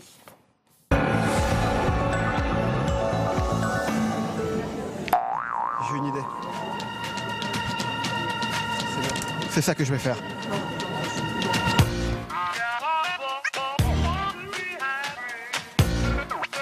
Le micro trop tard. Et donc, à l'école 42, la ministre du Travail, Myriam El Khomri, a décidé d'organiser un hackathon dans le cadre de la création du compte personnel d'activité, le CPA. Un hackathon, ça consiste à créer un nouvel outil internet, hein, avec plein de génies. Plein de génies, d'ailleurs, c'est pour ça que je suis là. Plein de génies, mais oui, c'est ça. Tout le monde parle du CPA, vous savez ce que c'est, vous? Plus ou moins, je sais que c'est le compte personnel d'activité. On nous a dit que c'était un compte personnel d'activité sur lequel on allait pouvoir gérer nos formations dans notre évolution professionnelle. C'est une plateforme qui est censée regrouper plusieurs outils pour accompagner les gens soit en reconversion, soit déjà actifs. Donc c'est comment je suis autonome dans mon parcours professionnel. Et c'est essentiel. CPA, Start-up d'État, notre outil rêvé. À l'heure où les parcours professionnels sont plus hachés, où les gens bougent plus, où il y a plus de précarité. C'est la France du 21e siècle, en fait. C'est la France du 21e siècle, oui. Vous êtes d'accord avec tout ce que je dis, en fait? C'est l'outil du 21e siècle, à la fois dans sa conception, dans la méthode de travail, et ce qui est en train de se jouer là, c'est les services qu'auront les Français au 1er janvier 2017. Donc c'est passionnant. C'est vivant tout ça, ça en marche, comme dirait Emmanuel Macron. Mais oui, il faut toujours être en marche et dans le mouvement. Mais le CPA, en fait, c'est une sorte de livret scolaire de toute la vie. Oui, on peut le voir comme ça. Oui. Qui estime les appréciations? C'est que les patrons ou c'est tout le monde? Non, alors c'est différent d'un livret scolaire. C'est-à-dire que c'est comme si vous faisiez votre propre livret scolaire. Ah bah là, j'aurais eu les félicitations à chaque fois dans ces cas-là. Peut-être les encouragements. Quand je vois tout ça, je me dis que vous avez donné la meilleure des réponses à Nuit debout, c'est journée assis. C'est drôle. Oui. Excellent. Je connaissais le collectif Nuit debout, mais assis autour d'une table, je connaissais pas. Comme quoi ça existe. C'est bien. On peut aussi s'asseoir autour d'une table et discuter de Mais oui. Oui, pourquoi pas. Ce qui serait bien, c'est qu'un jour, Nuit debout rencontre Jour assis et qu'ils travaillent ensemble. Non mais elles ont envie de parler, c'est normal. Ça doit leur faire plaisir de voir des jeunes autre part que dans la rue. Je comprends. Il y a quand même une partie des jeunes qui ne sont pas dans la rue. Il y a des organisations de jeunesse qui ont reconnu les avancées qui sont portées dans mon projet de loi. Est-ce que je vous ai fait rêver? Ah, vous m'avez fait rêver. Mais à chaque fois que vous interviewez, vous me faites rêver de toute façon. Oui, je suis sympa. C'est le micro trop tard.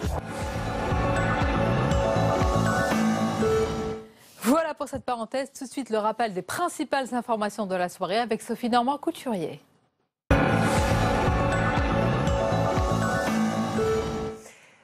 Jours qu'elle est occupée par des centaines de personnes en signe de protestation contre la loi travail, notamment la place de la République à Paris a été réinvestie ce soir pour une nouvelle nuit debout. Après les violents débordements du week-end, les manifestants avaient été évacués ce matin. Quentin Kelmey. Une enceinte et un micro, l'essentiel pour tenir la réunion. D'abord confisqué, puis rendu aux manifestants. On n'est pas étatique certes, mais on est légitime, bien plus légitime que ceux qui se pensent légitimes actuellement.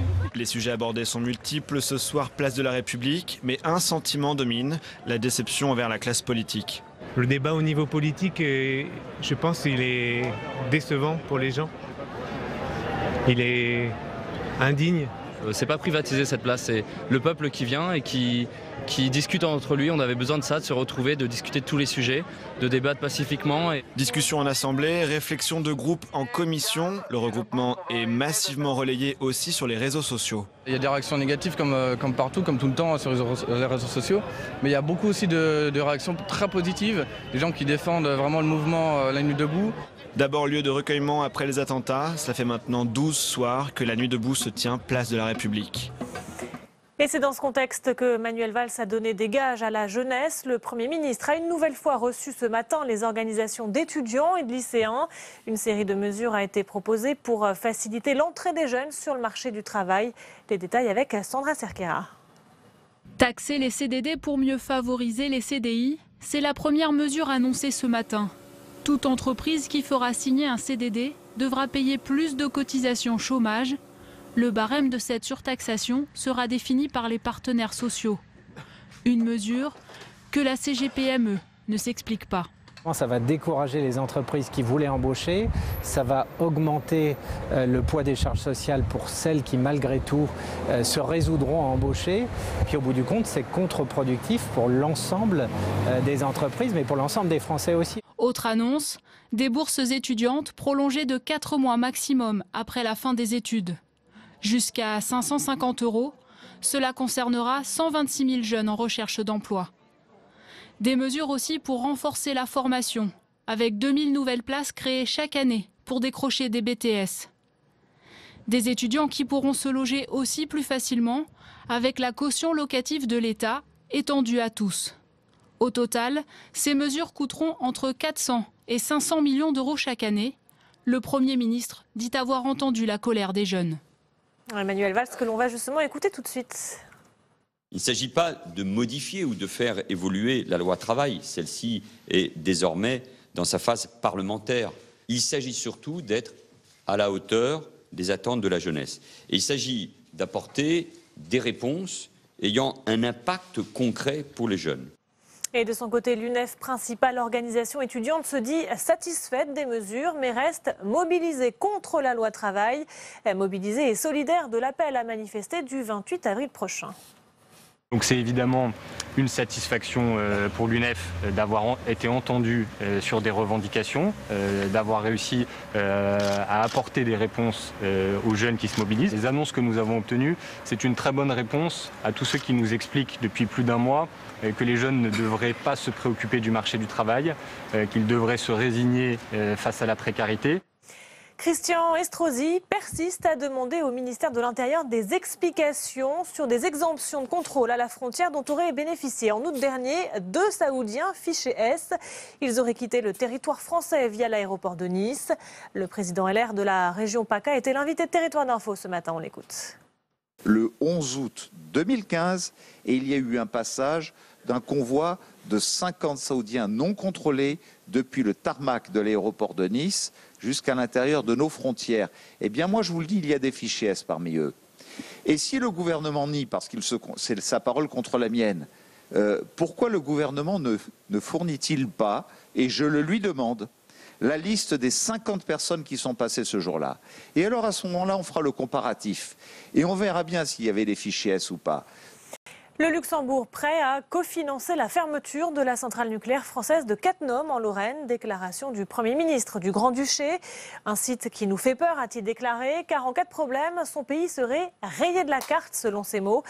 Conscient toutefois des emplois menacés en cas de fermeture, le Luxembourg est prêt à s'engager financièrement dans un projet qui doit être transfrontalier.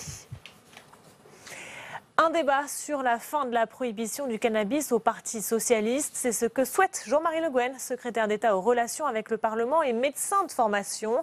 Selon lui, la situation actuelle ne marche pas. La prohibition n'amène pas une diminution de la consommation. Il faudrait peut-être aller vers des mécanismes de légalisation contrôlés, suggère-t-il.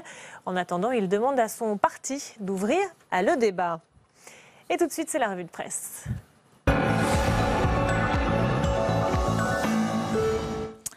La revue de presse et on découvre ensemble les unes de vos quotidiens. On va commencer, Sophie, avec la une des Échos et c'est la taxation des CDD. Oui, Hollande cajole la gauche, titre le quotidien économique, qui revient sur la rencontre ce lundi entre Manuel Valls et les organisations de lycéens et d'étudiants. Le Premier ministre a annoncé que le projet de loi travail poursuivrait le principe d'une taxation des CDD avec un objectif, lutter contre la précarisation de l'emploi. Pour le quotidien, Manuel Valls donne ainsi des gages à sa majorité avant l'examen du texte à l'Assemblée, mais ça tire au passage les foudres du patronat. La CGPME menace de quitter la négociation quand le MEDEF hausse le ton.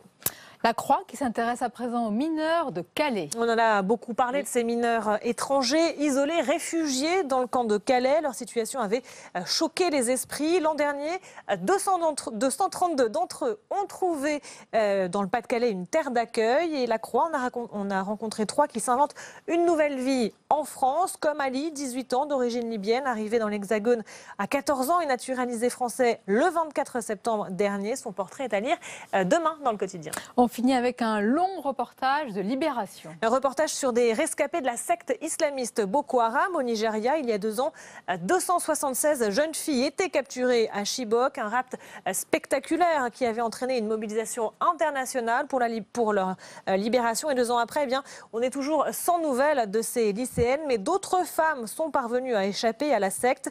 La Libération est partie à leur rencontre et c'est à lire demain. Merci beaucoup Sophie. À demain. À demain. Avec plaisir. Et tout de suite, c'est l'entretien pour aller plus loin ce soir.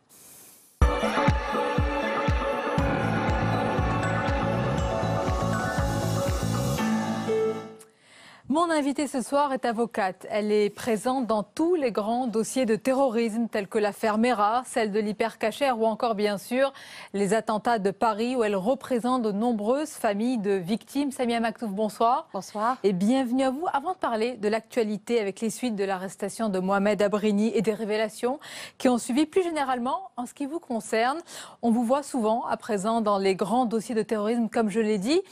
Quel a été le déclic? Vous êtes évidemment le conseil des familles de victimes. Qu'est-ce qui vous pousse justement à traiter ces dossiers? En fait, c'est un engagement humain. C'est la volonté de défendre des valeurs universelles dans le droit à la vie. Aujourd'hui, à travers les différentes affaires que vous avez citées, oui, je rencontre des victimes qui certaines considèrent qu'ils ne sont pas entendus, qui ont besoin d'être accompagnés, qui sont dans une détresse très très importante humaine. Donc oui, c'est un combat que je mène. Mon combat est celui d'être à leur côté parce qu'ils ont besoin d'être entendus, accompagnés. Et c'est à la fois un engagement professionnel et humain. Et c'est très exactement le sens du serment de l'avocat qui est celui d'être aux côtés de ses clients. Et c'est un serment qui nécessite un engagement, entre autres, humain. Et vous avez plus largement une réflexion sur ce défi, le terrorisme auquel nous sommes confrontés dans nos sociétés. Est-ce que selon vous, Samia Maktouf, maintenant, après les attentats, après les ondes de choc, que ce soit à Paris, à Bruxelles, l'État, de manière générale, en tout cas chez nous, les différents moyens, police, justice, renseignement, est-ce qu'ils se sont adaptés à ces menaces poliformes? En fait, oui, il y a des moyens mis en œuvre. En revanche, ces moyens sont-ils adaptés au danger? Aujourd'hui, nous faisons face à des défis, nous faisons face à de nouvelles menaces. Il faut rappeler que ces terroristes ont l'art et la manière de se dissimuler. Aujourd'hui, les terroristes, on les côtoie. On prend le métro avec eux. C'est peut-être des voisins de palier. Ils sont parmi nous. Donc, est-ce que les moyens sont adaptés? C'est peut-être là où le bas blesse parce que je pense qu'il est important que nos moyens soient à jour parce que les terroristes ont toujours une longueur d'avance. Donc oui, il y a des moyens, mais sont-ils adaptés face aux nouveaux défis, face à cette menace? Je pense qu'il y a beaucoup d'efforts à faire encore. Il y a les moyens, il y a les mots et la prise de conscience. Moi, je me souviens qu'en 2012, votre cliente, Latifa Ebn Ziaten, qui est la mère de la première victime de Mohamed Mera, faisait la tournée des médias en sonnant l'alarme. Elle disait il y a d'autres Mera. Et à l'époque, il faut bien le dire, elle n'était pas vraiment prise au sérieux. On ne l'écoutait pas. Oui, tout à fait. Latifa Ebn Ziaten avait très exactement raison. C'est une maman touchée dans sa chair qui a décidé de vaincre sa douleur et aller à la rencontre de ceux qui sont la cause de sa souffrance. Elle sillonne depuis 4 ans la France et elle est sur le terrain. Elle va à la rencontre de ces jeunes et c'est très exactement lors d'une de ces rencontres à Toulouse que des jeunes lui ont dit « Mohamed Mera est une martyre, est un martyr, est une victime. C'est un martyr de l'islam. C'est une victime. » Et ça, c'était le déclic pour savoir qu'il y a des choses très, très graves derrière ça. Oui, ça a été, on l'imagine, mère d'une victime, recevoir ça, c'est un choc. Elle a transformé, comme vous dites, puisqu'elle fait une tournée. Et ce qu'elle veut dire, c'est ce qu'on constate aujourd'hui, c'est sans vouloir rendre la situation plus anxiogène qu'elle ne l'est, mais les Mera, les Abdeslam, ils sont parmi nous. Ils ne sont pas dans des quartiers, comme on l'a dit. Justement, une des craintes aujourd'hui, c'est qu'il y ait d'autres Abdelhamid Abaoud, d'autres Salah Abdeslam et d'autres Mohamed Abrini en liberté. Parce que ceux qui sont arrêtés, ce sont des personnes identifiées. Mais malheureusement, beaucoup ne sont pas aujourd'hui identifiés. Donc on démantèle certes des réseaux, on arrive à les localiser à partir du moment où ils sont identifiés, où il y a une traque. Mais beaucoup sont derrière. Il y a des recruteurs, il y a ceux qui tirent les ficelles en dehors du territoire français, peut-être en Syrie ou ailleurs, et il y a ceux qui mettent les moyens logistiques. Souvenons-nous, Salah Abdeslam a pu tenir 4 mois. Mohamed Abrini, presque 5 mois. Comment a-t-il pu tenir comme ça? C'est parce qu'il a pu bénéficier de moyens logistiques, de soutien, d'aide. Et c'est ça ce qui est très très dangereux aujourd'hui, sans qu'on s'en aperçoive. Au cœur de la cité. Ils étaient à quelques mètres de leur lieu d'habitation. Et ça montre que ce n'est pas du tout un coup fatal porté aux cellules des attentats de Paris et de Bruxelles. Ça, on va en parler en détail. Samia Maktouf, il a été aussi reproché au gouvernement français, notamment, de ne pas nommer l'ennemi. Le Premier ministre, contrairement à d'autres, a quant à lui dénoncé, je cite, le salafisme qui est en train, dit-il, de gagner la bataille idéologique et culturelle de l'islam en France. Les mots sont forts. Est-ce que vous partagez ce constat alarmant ? Écoutez, je pense qu'il ne faille pas faire une guerre de mots, de vocabulaire. Ce qui est important aujourd'hui, c'est de faire les constats. Il était temps de le faire. Oui, le salafisme radical est dangereux, mais pour autant, souvenons-nous, la majorité des musulmans ne sont pas des salafistes radicaux. Aujourd'hui, nous parlons, et il faut remettre les choses dans leur cadre, nous parlons d'une minorité, et tant mieux. Mais est-ce que vous êtes d'accord pour dire que c'est quand même une bataille à l'intérieur de l'islam, que c'est aux musulmans, c'est ce qu'on leur dit souvent, leur oppose souvent, de se saisir de ce défi immense qui gangrène leur religion? Est-ce qu'il faut tout ramener justement à la religion? Écoutez, la politique de lutte contre le terrorisme est une affaire de tous les citoyens, quelle que soit leur religion. Ce n'est pas un phénomène ou un problème religieux. Il appartient à tous les citoyens, qu'ils soient chrétiens, juifs ou musulmans, de mener cette bataille. Et les musulmans, dans leur majorité, s'inscrivent très exactement dans ce combat qui est celui de mener et de faire valoir les valeurs de la République. Mais c'est à l'intérieur de l'islam que ça se passe malgré tout. Si on considère que c'est un problème religieux, je crois qu'on se trompe parce que stigmatiser ou culpabiliser les musulmans, c'est mener une bataille communautaire, alors que c'est une bataille universelle qu'il faut mener. Aujourd'hui, c'est ensemble qu'il faut mener cette bataille, c'est à l'échelle nationale, c'est, je dirais même à l'échelle universelle. Une bataille, évidemment, il faut que toute la société s'en saisisse, mais ça ne doit pas empêcher une introspection à l'intérieur de l'islam. De toutes parts. De toutes parts, parce que ce n'est pas en tant que musulman, chrétien ou juif ou même athée, c'est en tant que citoyen qu'il faut prendre conscience qu'il y a une minorité de citoyens qui utilisent l'islam comme étendard, qui utilisent l'islam comme étendard pour servir une cause mortifère, pour glorifier la violence, la haine, pour créer une scission au sein de la société, pour aller à ce que certains, et beaucoup, aimeraient un jour le voir, et bien sûr, on est tous là pour que ça n'arrive pas. C'est une guerre civile. Ils espèrent ça, mais en étant solidaires, en étant, en tant que citoyens, peu importe notre religion, notre croyance ou nos convictions, c'est être solidaire, serrer les rangs. C'est comme ça qu'on gagnera cette guerre contre les fondamentalistes. Vous représentez aussi, Samia Maktouf, les familles, les parents en fait des enfants qui sont partis, des enfants, des adultes aujourd'hui, qui sont partis faire le djihad. Alors il y a parmi eux des jeunes adultes, des individus de tout milieu qui font allégeance à Daesh. Est-ce que c'est le cas de tout milieu, de toute religion aussi ? Oui, alors justement, c'est là où le bas blesse, parce qu'aujourd'hui, nous n'avons plus de profil type de terroriste.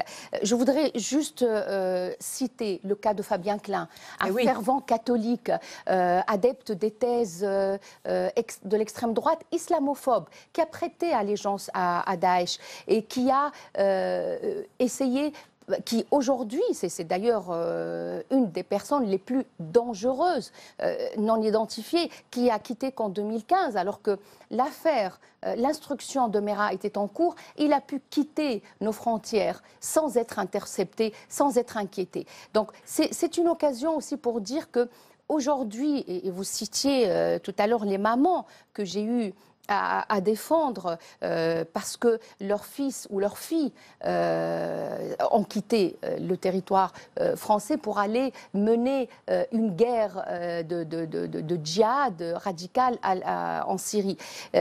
aujourd'hui, ces jeunes-là, ce que je voudrais dire, c'est que, pour l'avoir vu de très près, appartiennent à différents milieux. Ce n'est pas du tout le cliché qu'on a jusque-là, à savoir une famille disloquée, une famille à moyens faibles. Ce n'est pas du tout le cas. Moi, j'ai eu le cas de famille, de mère qui a bien éduqué son fils, qui l'a suivi, qui l'a aimé, mais qui s'est radicalisée devant l'ordinateur. C'est une mère qui rien ne prédisposait, parce que son fils s'est converti à l'islam au lendemain d'une messe de Noël. Donc vous voyez, ça peut toucher n'importe qui. Ça montre il y a une jeune fille qui était diplômée de l'université française. Ça ne l'a pas empêchée, alors qu'elle vivait une vie moderne. Sa maman me montrait ses photos, elle était à la plage, elle vit une intense vie intellectuelle et universitaire, et pour autant, elle a décidé un jour de tout claquer pour aller rejoindre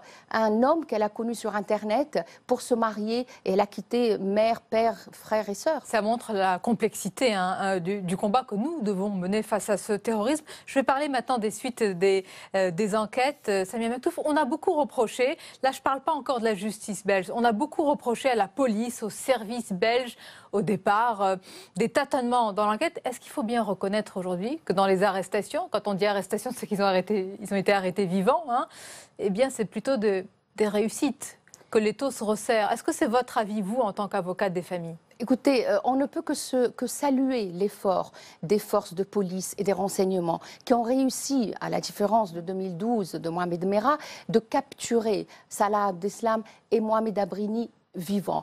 Est-ce que pour autant, à la différence de Mohamed Merah, ils n'emporteront pas leur caisse noire du terrorisme avec eux? Il n'est pas certain, compte tenu de leur profil et du mode opératoire qui est celui de travailler dans le secret, de ne pas dénoncer, de ne pas aider et collaborer pour démanteler d'autres. C'est très intéressant ce que vous dites, parce que Mohamed Abrini a tout de suite parlé, dit-on, c'est ce que dit le parquet fédéral belge, en avouant qu'au départ c'était Paris qui était visé. De nombreux experts sérieux, dont Mathieu Guider du terrorisme, disent que en fait c'est peut-être une tactique de parler ainsi tout de suite. Ce n'est pas du tout dans l'habitude. Alors je ne sais pas s'il y a des habitudes, si certains les connaissent, mais ça crée un trouble en tous les cas. En fait, ce n'est que de la stratégie de défense. Salah Abdeslam a maîtrisé jusqu'au bout sa stratégie de défense. Oui, il était assisté d'un avocat, mais c'est lui qui a tout maîtrisé lorsque, une fois qu'il a été arrêté, au lendemain, alors qu'il disait non, je ne veux pas être remis aux autorités françaises, il a dit oui. Et immédiatement et très vite, je veux être remis entre les mains des autorités françaises et je veux collaborer. On a bien vu qu'il laissait le temps pour les autres terroristes de commettre cet attentat terrible le 22 mars. Donc, nous sommes dans une stratégie de défense qui est une stratégie de rupture. C'est eux qui décident du moment pour frapper, pour tuer. Et c'est eux qui décident à un moment donné de donner le temps à leur stratégie. Donc, oui, bien sûr, ça ne peut pas faire d'eux des repentis. On ne peut pas s'attendre à grand-chose d'eux. Donc oui, c'est bien qu'on ait pu les arrêter vivants, mais est-ce qu'ils vont collaborer? C'est très important ce que vous dites, parce que quand il y a eu les arrestations, il y a eu peut-être un emballement, en tous les cas, en se disant un emballement déjà sur le transfert, ce qu'on appelle le transfèrement. On a dit que Salah Abdeslam est arrivé dans quelques jours, quelques semaines. Ce n'est pas du tout le cas. Mohamed Abrini, on va voir aussi combien ça fait. Est-ce qu'il y a plus qu'une déception, même une grande interrogation de votre part sur ce Pas sujet? Seulement de ma part, mais ce qui est important, c'est celle des familles. C'est des familles qui me disent qu'ils sont déçus. Des familles me disent qu'ils sont choqués. Des familles me disent qu'ils sont scandalisés parce qu'ils sont les laissés pour compte. Parce que, rappelons, mais très rapidement, que le 31 mars, la Chambre du Conseil a dit plus rien ne s'oppose à la remise de Salah Abdeslam entre les mains des autorités françaises. Le ministre de la Justice français dit maximum 10 jours. Donc ça crée un espoir pour les familles. Il faut rappeler que c'est des familles qui ont perdu des êtres chers, c'est des familles qui ont perdu un frère, un mari, une sœur. Donc ils sont dans l'attente de voir arriver sur le territoire français Salah Abdeslam et Mohamed Abrini, et d'un seul coup, on les oublie, on ne communique même plus On ne communique même pas sur leur date d'arrivée, on ne les tient pas informés, on les néglige. C'est ainsi que c'est ressenti. Je les ai régulièrement au téléphone. Et on le comprend tellement, on le comprend parfaitement, Samia Maktouf, mais il y a aussi la justice belge. Il y a eu aussi malheureusement des attentats à Bruxelles. On peut comprendre que ces deux suspects et clés, eh bien, la justice belge, ils aient des comptes aussi à rendre à cette justice. Est-ce qu'il risque d'y avoir, malheureusement, là, une sorte de combat judiciaire entre les deux pays? Il n'y aura pas de combat judiciaire parce qu'il faut remettre les choses dans leur cadre juridique et judiciaire. Nous avons affaire à un mandat d'arrêt européen qui fonctionne très très bien entre la France et la Belgique et les autres pays européens. Rappelons qu'en 2014, Medjinemouche a été remis sans peine et rapidement entre les mains des autorités belges. Aujourd'hui, nous assistons à quoi? Oui, bien sûr, les victimes belges ont le droit, tout comme les victimes françaises, ont le droit de connaître et de savoir ce qui s'est passé et d'avoir un éclairage et les circonstances de la mort de leurs proches. Mais pour autant, il y a un ordre chronologique. Cet ordre chronologique dicte les choses. Cet ordre chronologique fait que les attentats du 13 novembre, à l'issue desquels une information a été ouverte, et à l'issue de cette information ouverte, on a promis, on a donné à la famille la parole que Salah Abdeslam sera remis aux autorités françaises. Aujourd'hui, Mohamed Abrini, on ne parle même pas. Alors que le lendemain, le président de la République a sollicité le Premier ministre pour qu'une remise soit rapide. Aujourd'hui, on ne parle même pas et on ne communique même pas auprès des familles. Vous le rappelez, c'est tellement important pour les familles. En tous les cas, merci beaucoup, Samia Maktouf. C'était un plaisir de vous recevoir et on voit bien que c'est un combat que vous portez personnellement puisque vous en parlez avec beaucoup de passion. Merci à vous. On arrive presque à la fin de cette émission, mais comme d'habitude, c'est le zapping de Public Sénat d'abord.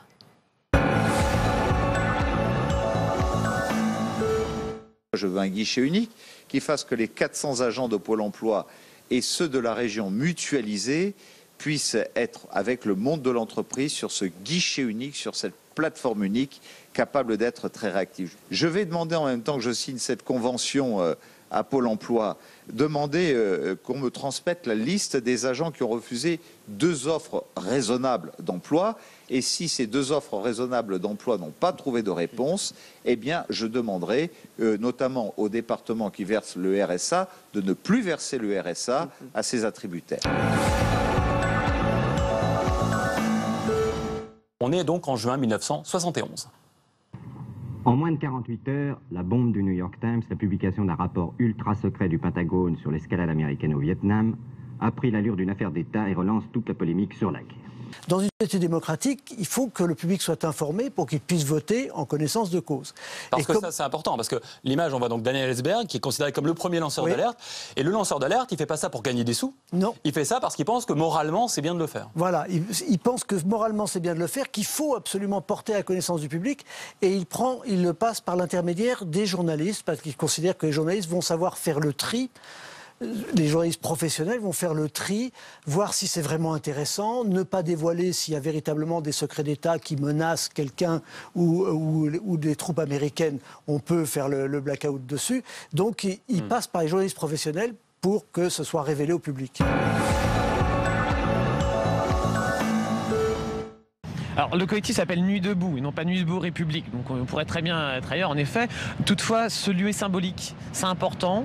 Voilà, on s'est aussi beaucoup approprié cet endroit. Les citoyens se sont réappropriés cette place publique, qui est une place publique. On ne la privatise pas dans des places à Anne Hidalgo, on ne la privatise pas. On y est, on se la réapproprie, on la rend à tout le monde, à tous les citoyens qui le veulent. Alors je ne vois pas en quoi ça peut déranger les élus, je vois pas. C'est quoi le problème avec l'Europe? Pourquoi il y a tant de jeunes Européens, aujourd'hui, au XXIe siècle, qui s'en vont se faire éclater la tête en Syrie, en Irak, ou revenir le faire chez nous? Pour moi, le problème, c'est l'absence totale de sens du projet collectif européen. L'Europe, pour moi, c'est une fin de soirée. Tout comme la République, c'est un mot creux, un mot vide aujourd'hui, hélas. Et c'est là, à mon avis, que doit se situer le niveau d'analyse. Depuis longtemps, Molenbeek est un peu quelque chose qui partage tristement avec Sevran, c'est-à-dire c'est une plaque tournante du trafic de hashish en Europe. C'est une destination des go fast, l'économie de la drogue qui amène également l'économie des armes, parce qu'il faut des armes pour protéger la drogue. Et ce système clos a favorisé l'émergence en même temps d'un salafisme idéologique. Et il faut bien savoir que c'est très ancien, le djihadisme Molenbeek. Discrimination, mode islamique, ici on parle de tout, y compris des difficultés que traverse l'association. Une partie de ses contrats aidés arrivent à échéance. Vraiment, on veut des emplois pérennes dans la médiation sociale et culturelle. La période est particulièrement difficile en France. C'est pas le moment de gâcher tout ça. Parce que si les emplois ne sont pas renouvelés, elles vont fermer la porte. Le lien social comme arme contre le terrorisme, c'est l'un des combats d'Aline Archimbaud. Travailleuse acharnée, idéaliste mais pas irréaliste, la sénatrice rêve d'une classe politique qui représenterait la diversité des Français. À commencer par les habitants de ces quartiers qu'elle connaît depuis 30 ans.